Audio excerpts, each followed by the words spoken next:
addressed or identified in an email that was received on July 24th, 2017 to the City Council. One was basically, does the city have authority to even authorize temporary homeless encampments?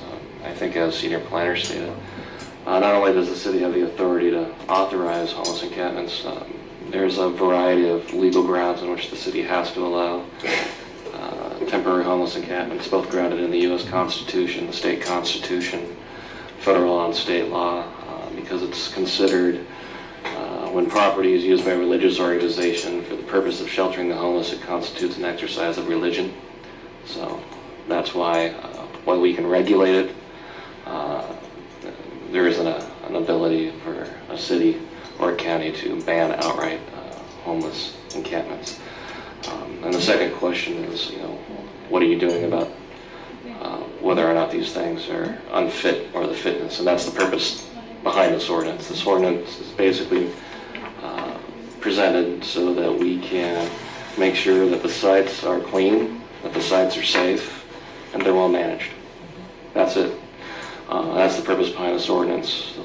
One of the things I think is important to note is that this ordinance is designed to start a dialogue, and that before somebody wishes to place homeless or a tent city encampment as defined in the code, they need to start a dialogue with the city by coming in and showing how they're going to manage it.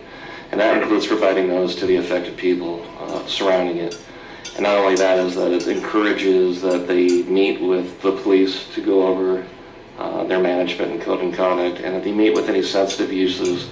If there's a school within 600 feet or a child care center, that they meet with them and they have a dialogue with them to come up with what things or what conditions they would agree to place on this type of use. And then after that, there would be an informal meeting between the community and the sponsors before the decisions made on what conditions were imposed. And additionally, there is a hardship exception in here. There's an off-ramp that if a sponsor feels that this is there's an undue hardship, they can make a case. And it's also subject to appeal to an impartial hearing examiner. That if they can't make it work under the conditions here, and these are basic conditions of sewerage, solid waste, food, sanitation, and drinking water, come up with a transportation plan, things of that nature. So not only the people inside the camp, but the surrounding people make sure that it's a clean, safe, and well-managed place.